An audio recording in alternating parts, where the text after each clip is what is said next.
In a small town threatened by powerful interests, a blind elderly man and his horse become the guardians of what's left of local memory.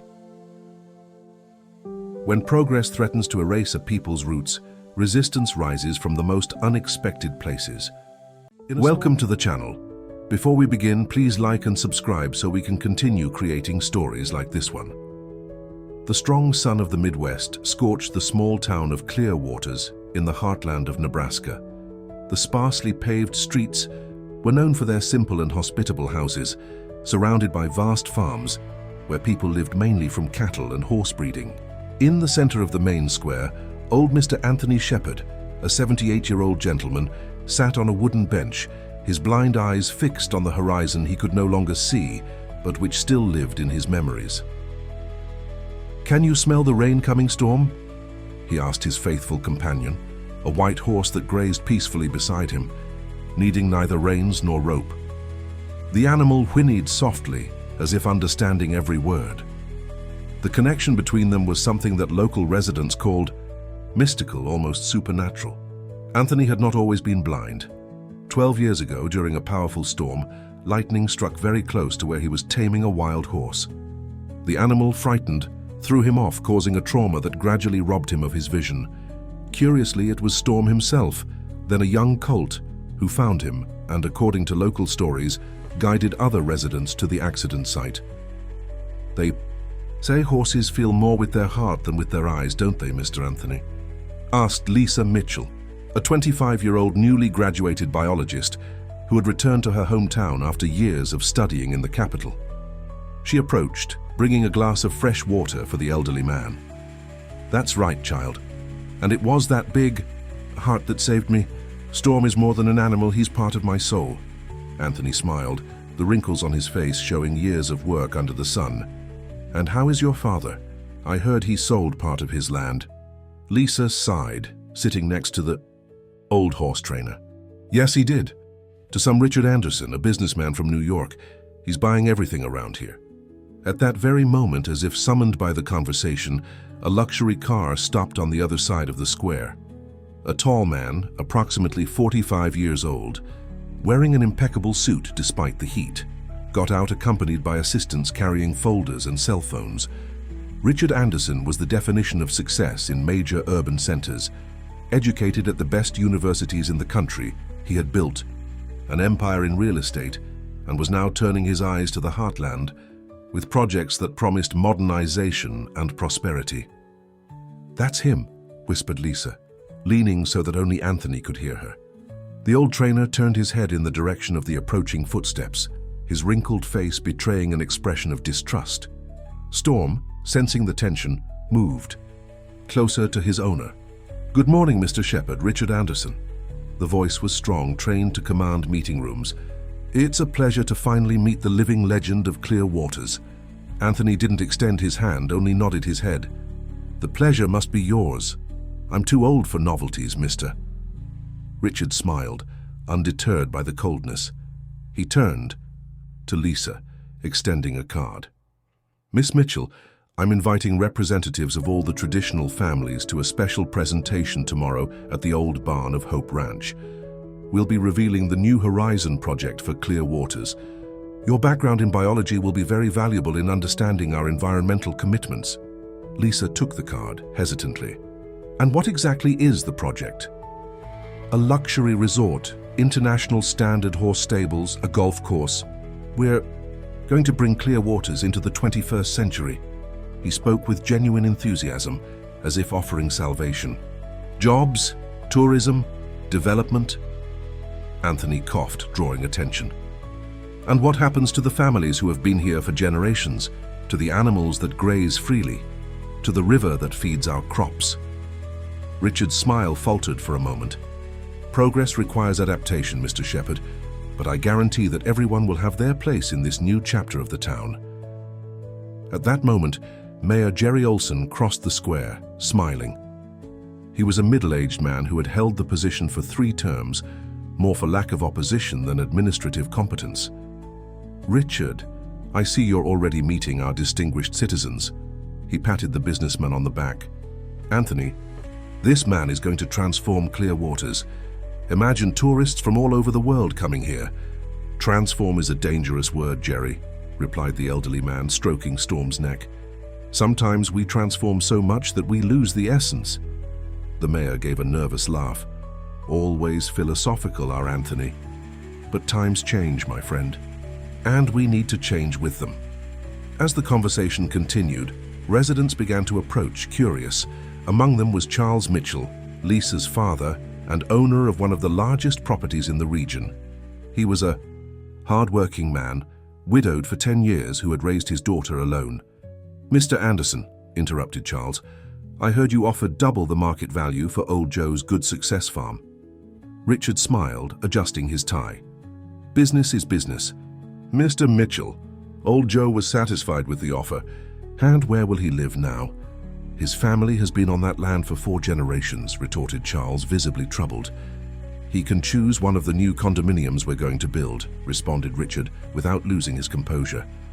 "More comfort, less work." Anthony slowly rose, leaning on his cane. Storm immediately positioned himself at his side, serving as a natural guide. "Land isn't just a place to live, mister. It's identity, it's history. The horses around here know every inch of this ground just as we do." Richard looked at the elderly man with a mixture of respect and irritation. He recognized a potential obstacle to his plans. "Mr. Shepherd, I would very much like you to come to the presentation tomorrow. Perhaps I can show you that our objectives aren't so different. We both want the best for Clear Waters." "Your best and mine might be very different things," answered Anthony, beginning to move away. "But I'll be there, Storm too." As Richard returned to his car, surrounded by the mayor and others interested in his promises, Lisa caught up with Anthony. "What do you think will happen to the town, Mr. Anthony?" The old trainer stopped, thoughtful. "That depends on how much memory we're willing to sacrifice for a future that we don't even know if it belongs to us, girl." That afternoon, clouds began to form in the sky over Clear Waters.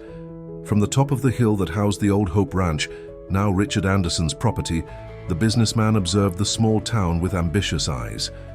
At his side, a man of severe appearance took notes. "We need to neutralize this old man, Marcus. He has too much influence here." "He's practically a local heritage, sir. Be careful." Richard smiled, confident. "Everyone has a price. It's just a matter of discovering what his is."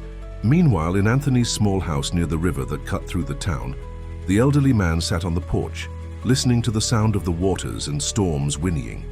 His thoughts went far, to a time when Clear Waters was just a collection of farms and simple dreams.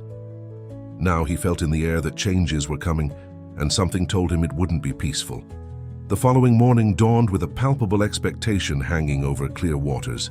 The old barn of Hope Ranch, which for decades had served to store hay and tools, was now transformed.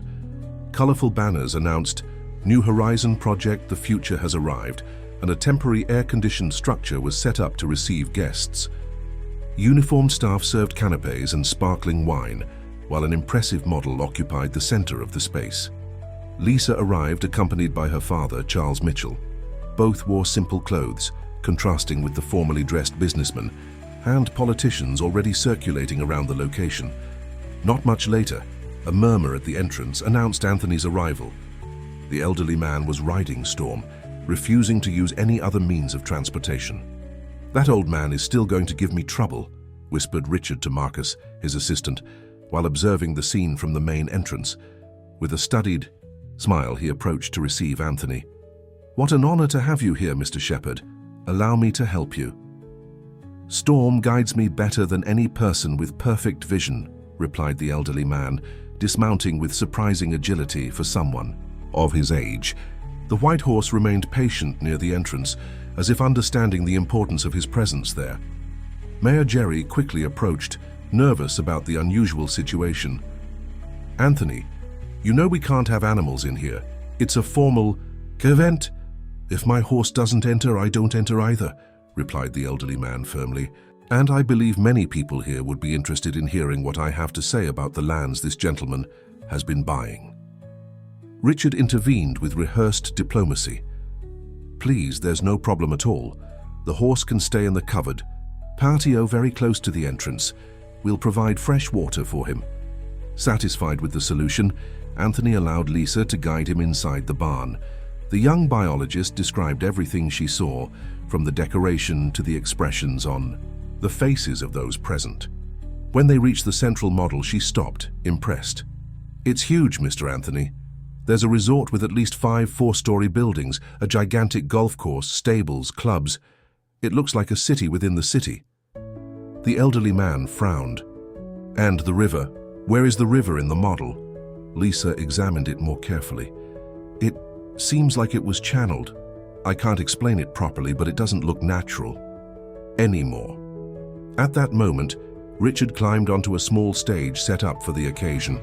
The lights dimmed, and a presentation began to be projected. "Dear friends of Clear Waters, authorities present, future partners," he began, his voice loaded with enthusiasm. "Today I mark not just the beginning of a project, but the birth of a new destiny for this region."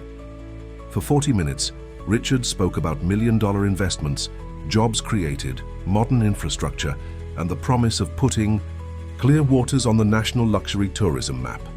He vaguely mentioned environmental commitments and cultural preservation, but without going into specific details. With each slide, enthusiastic applause came mainly from the team he had brought from New York. "And to finish," announced Richard with a broad smile, "I have a special surprise. We've just signed the purchase of the lands that include the Old Bridge and the southern stretch of Rocky River. There we'll build our most exclusive spa with a panoramic view of the valley." A murmur ran through the hall. The Old Bridge was a historical landmark of the town, built by the first settlers in the region. More than a structure, it was a symbol of local identity. Anthony rose abruptly. "That's not possible. The Old Bridge has been a municipal heritage site since 1987. I myself participated in the ceremony when the decree was signed." Mayor Jerry cleared his throat, visibly uncomfortable. "Well, technically there was a process of revision of the heritage status, for safety and development reasons." "In other words," interrupted Anthony, his voice echoing through the barn, "you sold our history for a few bucks." The tension was palpable. Charles Mitchell stood up beside his friend. "Jerry, this wasn't discussed in any municipal assembly. You can't make that decision alone." Richard quickly regained control of the situation. "Friends, I understand the surprise. Tradition and progress always cause heated debates, but I guarantee that we will preserve the essence of the Old Bridge. We will just give it a more relevant context for the future." After the presentation, while snacks were being served and animated conversations happened in small groups, Richard deliberately approached Anthony, who was sitting alone in a corner.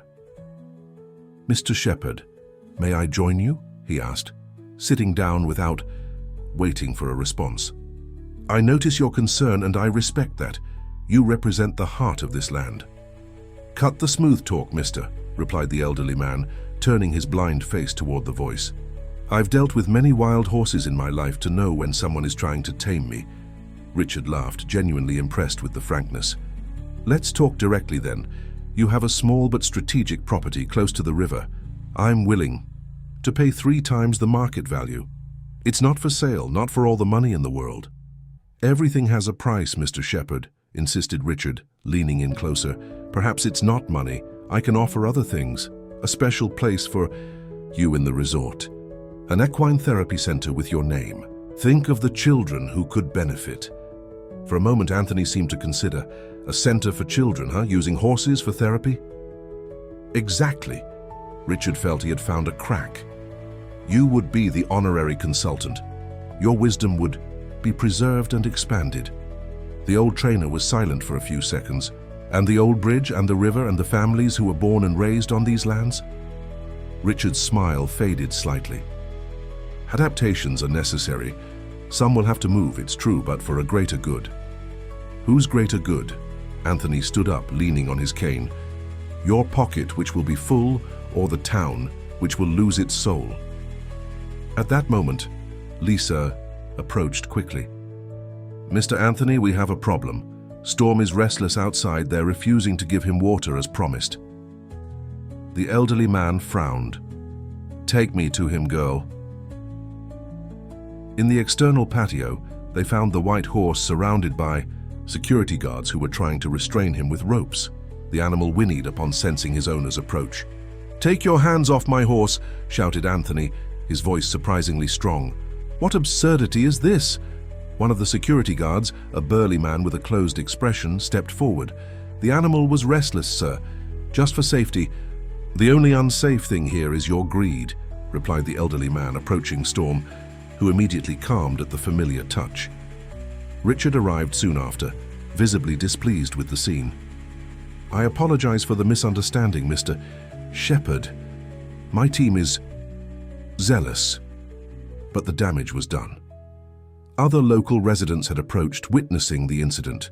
Indignant comments began to circulate. Sensing that the situation could worsen, Richard decided to end the event early. As Anthony mounted Storm to return home, Charles Mitchell approached with Lisa. "Anthony, we need to talk. This is getting more serious than we imagined. This Richard has the mayor in his pocket. And a few council members too, from what I could tell," added Lisa. "Dad, that part about the river being channeled, it would destroy the ecological balance of the entire region." Anthony sighed deeply. "I'm going to the old bridge early tomorrow. I want to feel the place one last time before they start destroying it." "I'll go with you," offered Lisa. "No, child, this is something I need to do alone. Storm and I have memories there that we need to relive while we still can." The dawn brought that characteristic golden light of the Midwest. Anthony awoke, even before the first roosters crowed, a habit maintained through decades of work handling cattle and horses. He dressed slowly, each movement precise despite his blindness. His calloused hands knew every corner of that small adobe house that he himself had helped build when he was young. He went out to the yard and whistled softly. The sound had barely ceased when the thudding of hooves announced Storm's arrival.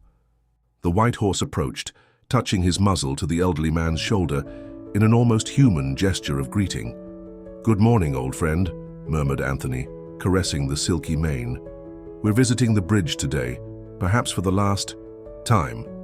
Mounted on Storm, Anthony followed paths that his eyes could no longer see, but that his memory kept in detail. The route to the old bridge was full of meanings. Each curve, each tree, each piece of that land told a part of the history not only of Clear Waters, but of the horse trainer's own life. The old bridge crossed the narrowest stretch of Rocky River, built with oak wood that had bravely resisted for more than a century. It was there that Anthony met his late wife, Catherine, during a summer fair. It was there that he tamed his first wild horse, gaining respect among the local farmers. And it was near there that, 12 years ago, the accident that cost him his sight occurred. As he approached, the sound of waters running between the stones brought him a sense of peace.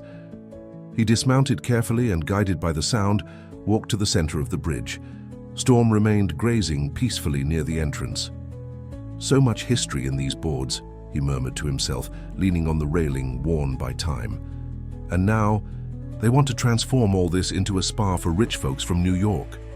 The sun was already higher when Anthony heard the sound of a car approaching.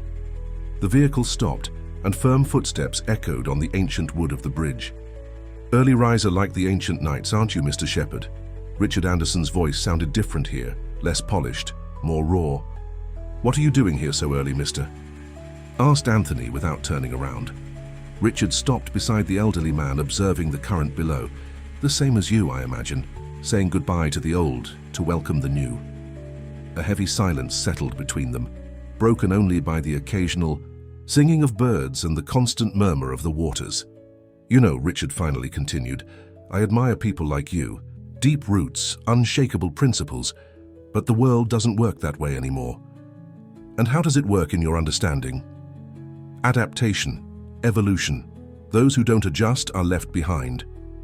Richard took a cigar from his pocket and lit it, the strong aroma contrasting with the natural smell of the river. "I came to make you a final offer, Mr. Shepherd, one that I couldn't make publicly." Anthony turned his blind face toward the businessman, his features hardened by years of sun and work. "I'm listening. $1 million for your property. Cash, no bureaucracy, no taxes." Richard blew out a puff of smoke. "And a new house, fully adapted to your needs, anywhere you choose, even here in Clear Waters if you prefer." The elderly man let out a short, dry laugh. And what prevents me from telling the IRS about this? Cash with no taxes. Your word. I heard it's worth gold in these parts. Richard took a step closer. Think carefully, Mr. Shepherd. At your age, wouldn't it be better to enjoy the comfort you never had? First-rate medical treatments, a life without worries. And what happens to the bridge, to the river? Richard sighed, impatient. They will be relocated. The bridge will be preserved as a decorative piece in the resort. The river will be partially diverted to create more controlled artificial lakes. Relocated, repeated Anthony, the disgust evident in his voice, as if they were old furniture that you push into the corner when visitors arrive. It's progress, Mr. Shepherd, inevitable as the dawn. No, mister, this isn't progress. It's greed dressed in a suit and tie. Richard's shoulders visibly stiffened. His voice lost its persuasive tone, becoming sharp.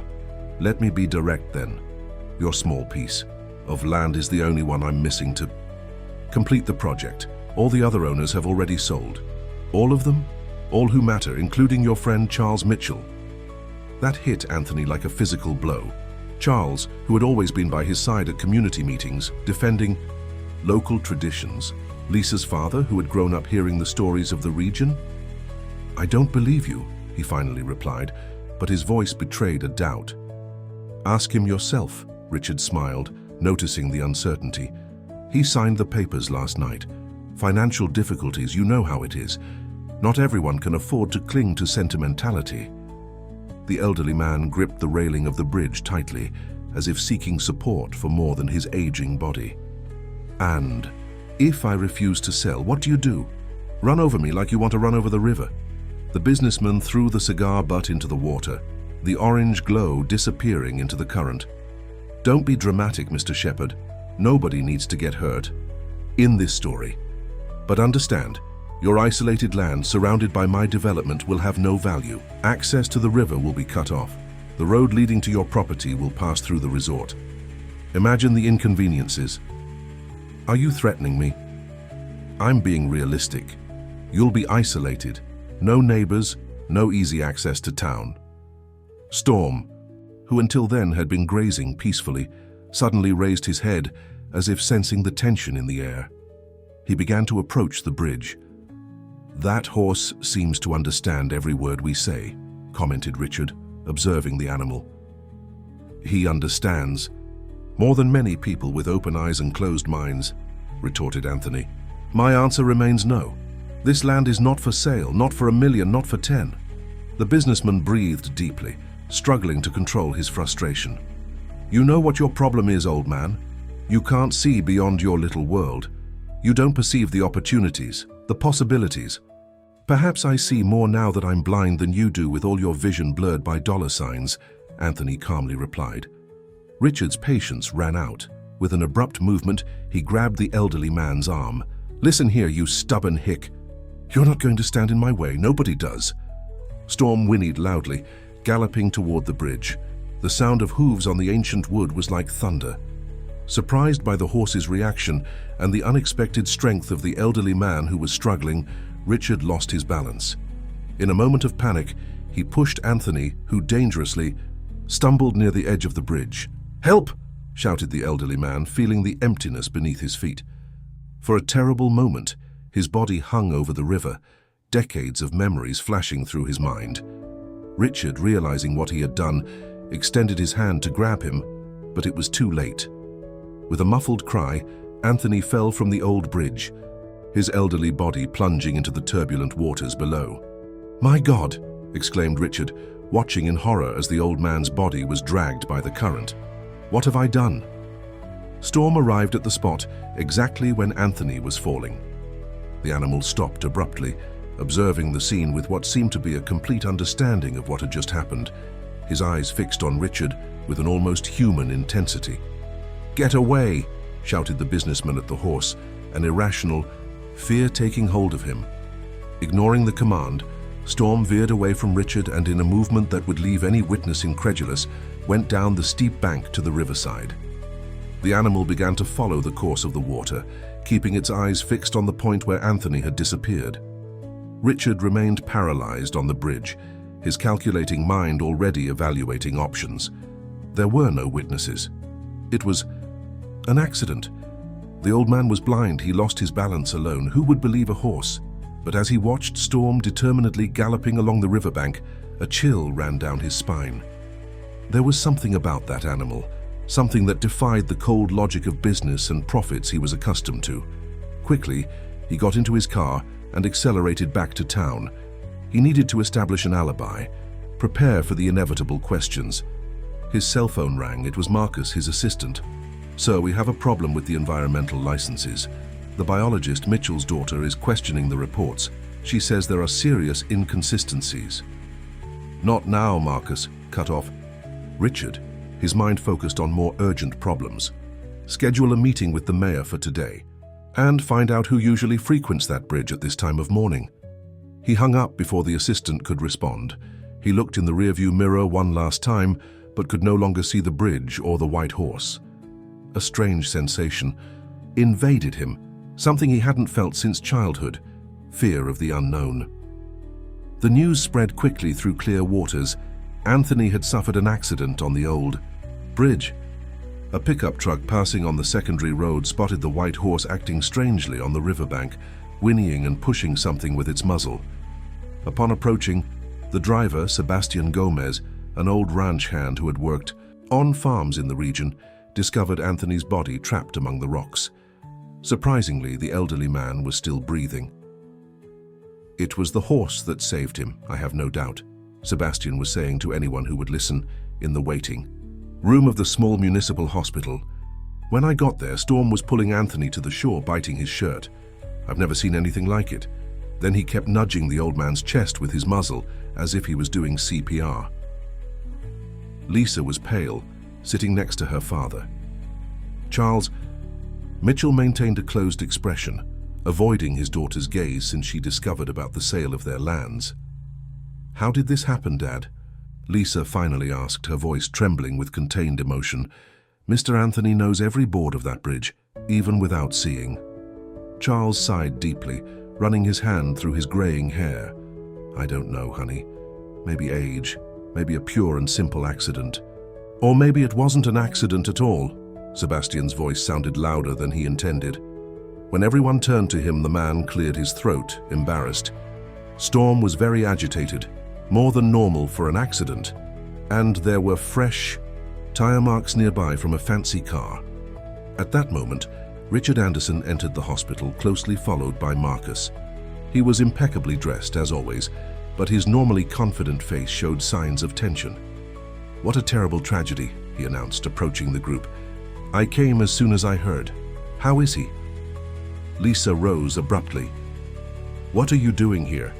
Came to check if he's still alive to disrupt your plans?" "Lisa," reprimanded Charles, also rising. "I'm sorry, Richard. My daughter is upset, as we all are." The businessman nodded, understanding. "Of course, I completely understand. And answering your question, Miss Mitchell, I came to offer all necessary assistance. Specialist doctors transfer to a better-equipped hospital in Omaha, whatever is needed." Before Lisa could respond, the doctor in charge, Dr. Paul Ferreira, came out of the emergency room. Everyone turned to him, anxious. "He's stable," announced the doctor, to general relief. "He has some bruises and mild hypothermia, but no broken bones. For someone his age, falling from that height, it's almost a miracle." "Can we see him?" asked Lisa. "Briefly, he's conscious but confused. Don't push too hard, Miss Mitchell." In the small, simple room, Anthony seemed even more fragile, connected to monitors and with an oxygen mask. His blind eyes moved restlessly. When he heard the door open, "Who's there?" he asked in a hoarse voice. "It's me, Mr. Anthony, Lisa." She approached, holding the elderly man's hand carefully. "What happened on the bridge?" The old horse trainer was silent for a moment, as if ordering his memories. "He tried to buy me. $1 million. His voice was weak, but firm. When I refused, he became furious. He grabbed me, pushed me. Who, Mr. Anthony, who did this?" "The businessman, Anderson. There was a moment when he tried to hold me. He regretted it, but it was too late." Lisa felt her blood freeze. "Richard Anderson pushed you off the bridge, are you sure?" "As sure as I know, Storm saved me. His fingers slightly squeezed the young woman's hand. "Where is my horse?" "At Dad's farm. He's fine, don't worry." The elderly man relaxed a bit. "Good. He is a witness to what happened. It sounds crazy to say this, but it's true." Outside the room, Richard was talking with Dr. Paul, apparently discussing treatment options. When he saw Lisa come out of the room with a troubled face, he approached. "How is he? Any improvement?" he asked, his voice full of concern. Lisa looked at him directly. "He's lucid, and he remembers exactly what happened on the bridge." The businessman maintained his composure, but a keen observer would notice the slight tremor in his jaw. "Good. Accidents can cause mental confusion, especially in the elderly." "It wasn't an accident." Lisa's voice was cutting. "Mr. Anthony said you pushed him." Richard laughed, looking around as if seeking support for the absurdity he had just heard. "That's ridiculous. Why would I do something like that? I'm investing millions in this town." "Because he refused to sell the land. Because he's the only one who didn't bow to your money." Lisa took a step forward, challenging. "But you underestimated what a horse can do for its owner." Dr. Paul intervened, concerned about the tone of the conversation. "Miss Mitchell, Anthony, has been through serious trauma. It's common for there to be confusion in the memories." "I'm calling the police," declared Lisa, ignoring the doctor. "Do that," replied Richard, recovering his usual confidence. "And tell me, who will believe the word of a blind old man against mine? What proof does he have? A horse as a witness?" His smile was glacial. "Be sensible, Lisa. Your father has already understood how things work." At that moment, Charles approached, his expression serious. "What's going on here?" "Mr. Anthony said that Richard pushed him from the bridge," explained Lisa, her voice trembling with indignation. "And this scoundrel is basically admitting it." Charles looked from Richard to his daughter, visibly uncomfortable. "Lisa, these are serious accusations. We need to think calmly." "Why are you defending him?" exploded Lisa. "What did he do to you, Dad? Just because he bought our land doesn't mean he bought our conscience too." Charles's face reddened with shame. "It's not that simple, honey. There are business matters involved, commitments." "Commitments?" repeated Lisa, incredulous. "With a man who tried to kill your friend of decades." Richard intervened, his voice calm, almost paternalistic. "Nobody tried to kill anybody. It was a regrettable accident, and I'm doing everything to help Mr. Shepard's recovery, including," he made a dramatic pause, "offering the best available treatment for his eyes." "What?" exclaimed Lisa. "Yes, there's an experimental technique in the United States. Very expensive, of course, but that could return part of Anthony's vision. I'm willing to finance the entire procedure." The silence that followed was palpable. Charles looked at the floor, unable to face his daughter. Lisa alternated her gaze between her father and the businessman, trying to process the blatant manipulation she was witnessing. "This is a confession," she finally said. "You're trying to buy our silence." Richard sighed theatrically. "I'm offering help to an elderly gentleman who suffered a terrible accident. If he, in his confusion, created a fanciful version of the facts, it's not my fault. But my offer remains. Think about what's best for him." Without waiting for a response, Richard turned and left the hospital, with Marcus in his wake. In the parking lot far from prying ears, the assistant finally spoke. "Sir, if there really was an incident, we need to prepare. The girl won't give up easily." "Control the narrative, Marcus." Richard opened the door of his luxury car. "Anticipate. Schedule a press conference for tomorrow. We're going to announce a special fund for the old man's medical treatment and the full preservation of the old bridge as heritage. And if he continues with this story, a blind, confused elderly man after a trauma against a respected businessman bringing development, use your imagination." Richard started the car, but before leaving added, "And find out more about that horse. There's something strange about that animal." Meanwhile, at the Mitchell farm, Storm remained restless in the stable. The white horse refused food and water, whinnying periodically in the direction of the hospital, as if he knew exactly where his owner was. The other animals kept their distance, as if they perceived that something extraordinary had happened. When Lisa arrived at the farm hours later, she went straight to the stable.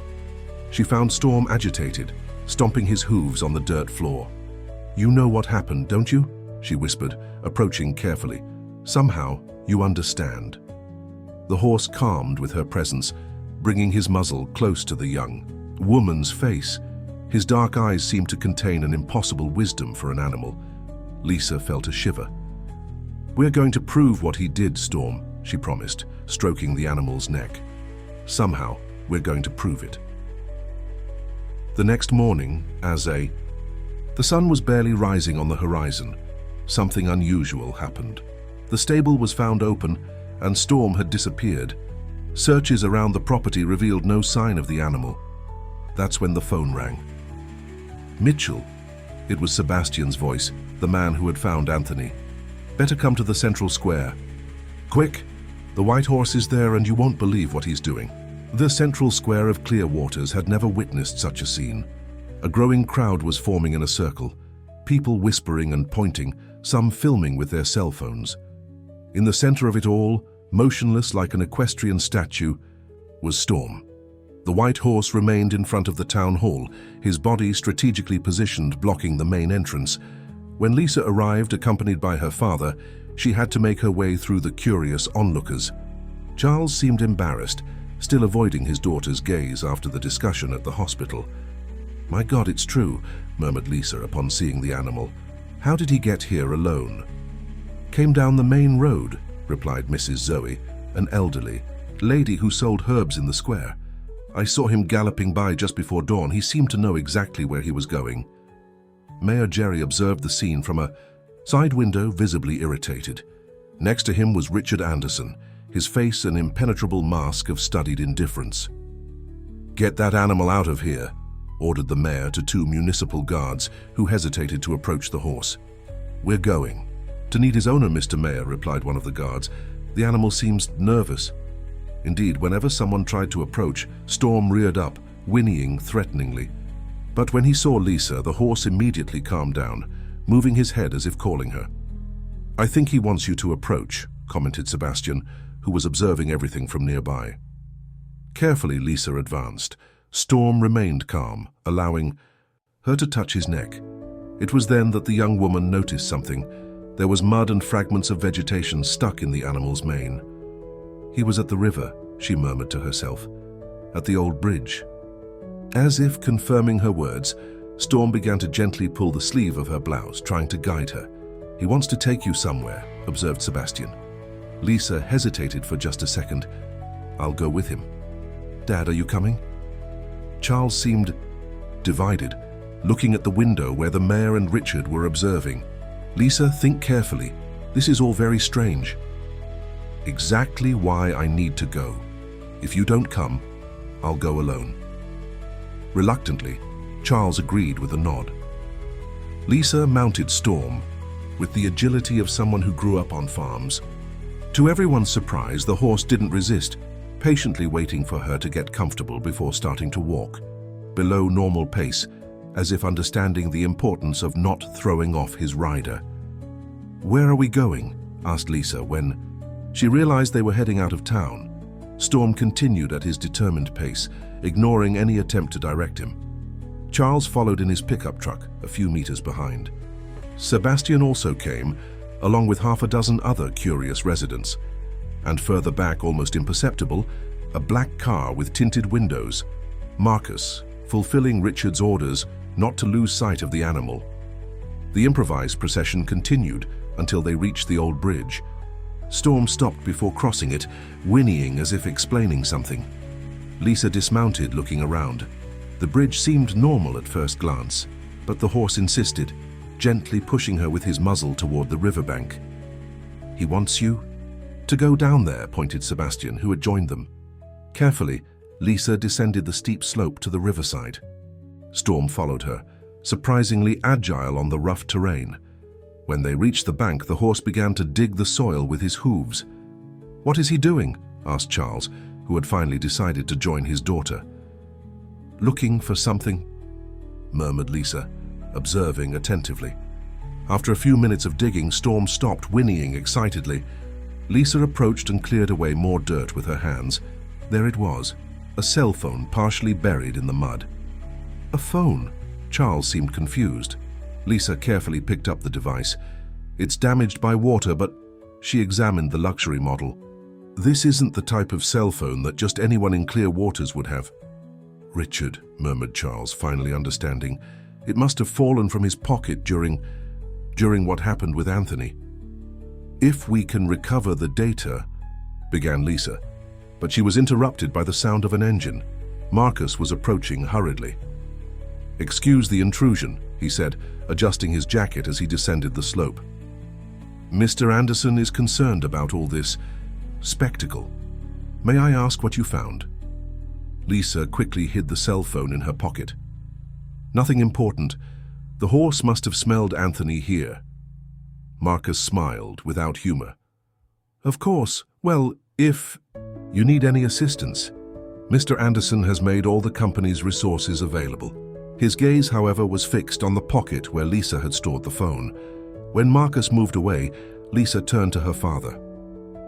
"We need to take this to someone who understands technology, quickly, before they realize what we found." Back in town, the crowd in the square had grown. This time, however, it wasn't to see a horse protesting at the town hall, but to celebrate a community victory. Local and regional newspapers headlined stories about the detective horse case, as it quickly became known. The story of the businessman who tried to kill a blind elderly man to take his land, and of the horse that helped find evidence of the crime, spread rapidly throughout the country. Richard was detained when trying to board his private jet. Mayor Jerry resigned from his position after the release of additional recordings found on the cell phone, revealing corruption schemes related to the New Horizon project. A week later, when Anthony finally was discharged from the hospital, the whole town was there to welcome him. Sitting in a wheelchair, temporary medical precaution, the old horse trainer smiled as he listened to stories about Storm's bravery. "I always knew he was special," he said, stroking the neck of the animal that remained faithfully by his side. "Some animals see with their heart, not with their eyes." Charles Mitchell, who had publicly broken his contract with Richard after the revelation of the facts, approached hesitantly. "Anthony, forgive me, I was weak. I let myself be carried away by greed." The elderly man extended his hand without resentment. "The important thing is that you found your way back, Charles. This land has that power. No matter how far we stray, it always calls us back to our roots." 3 months later, the landscape of Clear Waters had changed, but not in the way Richard had planned. The illegally acquired lands were returned to their original owners or transformed into environmental preservation areas. The old bridge was restored and officially declared a historical heritage site protected by federal law. In place of the luxury resort, the White Storm Conservation Center was born, a project led by Lisa that combined environmental protection, sustainable tourism, and a special equine therapy program for children with special needs.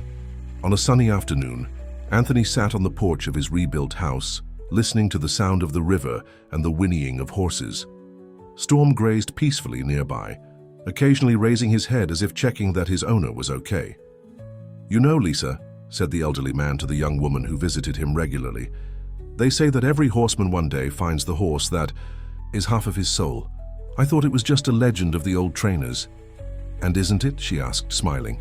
Anthony laughed, a sound that had become more frequent in recent months. "Maybe it is. Or maybe some animals carry a little more magic. Then we can explain." Storm approached as if understanding they were talking about him.